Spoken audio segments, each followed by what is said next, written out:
सामाजिक कार्यों के लिए काम करता रहता हूँ, कर भी रहा हूँ। आखिर मैं पीवीडी कंस्ट्रक्शन को क्यों बनाया, पीवीडी कंस्ट्रक्शन को बनाने के पीछे भी कारण था। उस दौरान ये प्रदेश में UP-SSC द्वारा कुछ वैकेंसी निकाला गया था 2016 में और 2018 में। UP-SSC द्वारा जेई के पदों के लिए कुछ वैकेंसियाँ निकाली गई थी और 2016 में और 2018 में निकाला गया था।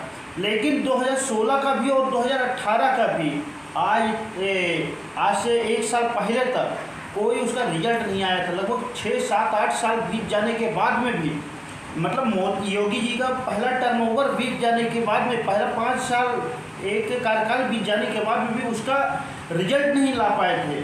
उसका रिजल्ट नहीं ला पाए, ना उन लोगों को कुछ युवाओं को रोजगार दिला पाए। इसके लिए फिर मैं ये अपना जिस क्षेत्र से पढ़ाई किया हूँ, सिविल इंजीनियरिंग से मैं पढ़ाई किया, तो सिविल से संबंधित एक कंपनी पर बनाने का प्रयास किया और आप लोगों के साथ से कंपनी अच्छा खासा आगे बढ़ भी रही है। और शायद आपको ये जानकर यकीन नहीं होगा, ये चीज़ आप विश्वास नहीं करेंगे, आज के डेट में पीवीडी कंस्ट्रक्शन की वजह से लगभग 120 लोगों को रोज़गार प्राप्त हो रहा है। इसमें छोटे लोग भी, मतलब छोटे भी क्या हुआ, जो आदमी पढ़े लिखे नहीं हैं, यानी कि मजदूर तबके के लोग भी, वो भी इसमें तमाम लोग हैं जो रोज़गार आज प्राप्त कर रहे हैं। बहुत सारे लोग जुड़े हुए हैं। तो यहाँ पे हमको सरकार द्वारा भी कोई फ़ायदा, कोई लाभ नहीं दिया गया है।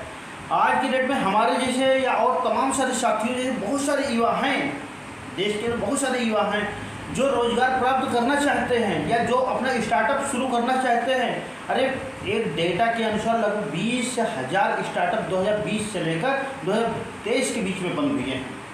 एक साल भी नहीं बीत पाया है, नए स्टार्टअप को 1 साल भी नहीं बीत पाया है और इस सरकार में, इस देश में 20,000 स्टार्टअप एक साथ में बंद हुए हैं। अब बताइए, अगर हम जैसे युवाओं को, या बहुत सारे युवा हैं उनको जो नया स्टार्टअप स्टार्ट करने जा रहे हैं, अगर उनको सरकार द्वारा कुछ फ़ायदा दे दिया जाता, सरकार द्वारा कोई फ़ायदा दे दिया जाता, तो फिर वो स्टार्टअप बहुत आगे चले जाते। आप देख रहे होंगे, विकसित देशों में देख रहे होंगे, इंटर के बाद में लड़कियों को तमाम सारा पैसा दिया जाता है भारत सरकार द्वारा 3 साल के लिए। भैया कुछ भी करो, आप चाहो रिसर्च करो, घूमो टहलो या कुछ भी करो, आप कर सकते हो। भारत सरकार द्वारा अगर कोई युवा स्टार्टअप स्टार्ट करने जा रहा है, उस स्टार्टअप के माध्यम से एक नहीं कईयों को रोज़गार मिलेगा। वो पहला पॉइंट, अपना रोज़गार मांगेगा नहीं, कईयों को रोज़गार भी मिलेगा। उसके लिए भी भारत सरकार द्वारा कोई चीज़ नहीं दिया जाता है। दूसरे देशों को हेल्प करने के लिए बहुत आगे आ जाते हैं मोदी जी। दूसरे देशों को हेल्प करने के लिए तमाम सारे जगहों पे, तमाम सारे देश का हेल्प करने के लिए चले जाते हैं, लेकिन देश की क्या कंडीशन है, देश के लोगों की क्या ज़रूरत है, ये चीज़ें नहीं समझ पाते हैं। और जो मोदी जी हमेशा बार बार से ये चीज़ चिल्लाते रहते हैं कि भारत 2047 में विकसित देश बनेगा। अगर सच्चाई बोला जाए, सही से देखा जाए, तो अगर एक ईमानदार प्रधानमंत्री मिल जाए देश को, या एक ठीक ठाक नेतृत्व मिल जाए देश को, तो 2047 छोड़ो, 2036 में 2037 में भारत विकसित देश बन जाएगा। 2037 में भारत विकसित देश बन जाएगा। ये मोदी जी जो बता रहे हैं, चूतिया बनाने की कोशिश कर रहे हैं। बस वो चूतिया इसलिए बना रहे हैं, 2047 तक इसलिए हो जाएगा क्योंकि 2047 में 10 साल भ्रष्टाचारी करके खाएंगे, उनके लोग खाएंगे। अरे भाई, अगर सही नेतृत्व मिल जाए तो 2037 तक भारत विकसित देश बन जाएगा। युवाओं को आगे प्रमोशन दिया जाए, आगे बढ़ाया जाए, युवाओं को थोड़ा भी आर्थिक सहयोग दिया जाए, देश बहुत आगे तरक्की कर जाएगा। आज की डेट में अगर कोई युवा स्टार्टअप करना चाहता है या कुछ नया बिजनेस करना चाहता है या किसी क्षेत्र में आगे बढ़ना चाहता भी है, तो सबसे पहले उसको सबसे बड़ी समस्याओं का सामना करना पड़ता है कानूनी कार्रवाई के ऊपर, कागजी कार्रवाई के ऊपर।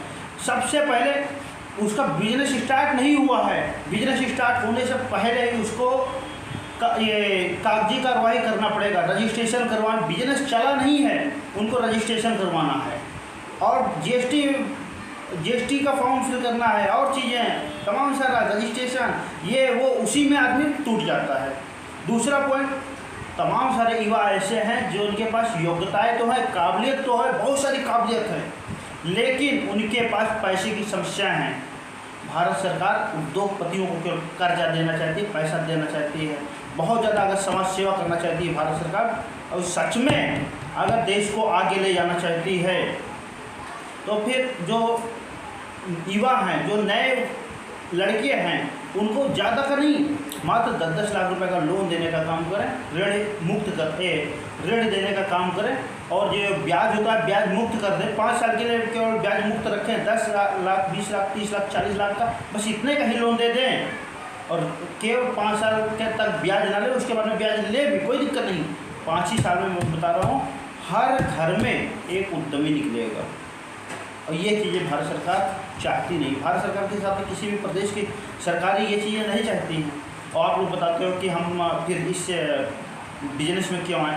बिजनेस में आने के पीछे यही कारण रहा है कि हम अपना स्वयं रोजगार पाएंगे, और रोजगार पाने के साथ में हम कुछ को रोजगार दिला ले जाएंगे। और इस शायद आपको यकीन नहीं होगा, जो भी पीवीडी कंस्ट्रक्शन है, इस कंस्ट्रक्शन के माध्यम से लगभग 120 लोग आज रोजगार पाए हुए हैं, तमाम डायरेक्टली इनडायरेक्टली। इस तरह से 120 लोग कम से कम रोजगार पाए हुए हैं, और आने वाले 2 साल के अंदर मैं क्षमता रखता हूँ कम से कम 500 लोगों को रोजगार मैं दे दूँगा। ये चीज़ें